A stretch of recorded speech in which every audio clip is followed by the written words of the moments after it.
A rich variety of fabrics helps make clothing wearable, unique, and beautiful. Fabrics from cotton and linen to silk and wool all have one thing in common. Sooner or later, they need to be cleaned and pressed. That provides an endless supply of customers for laundry and dry cleaning workers and pressers. Laundry workers may help customers use washers and dryers at a public laundromat or operate specialized equipment at a dry cleaner. They treat different fabrics with specialized cleaning methods and advise customers on how to avoid damaging clothing. Dry cleaning workers treat spots and stains before cleaning and may make minor repairs, such as sewing on buttons. Some also clean rugs and draperies.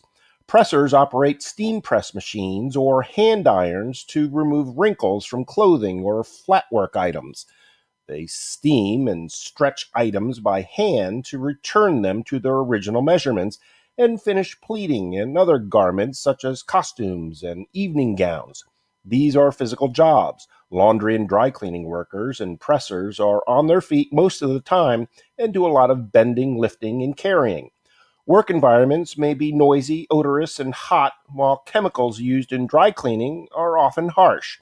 Positions typically have no specific education requirements, although some positions may require a high school diploma.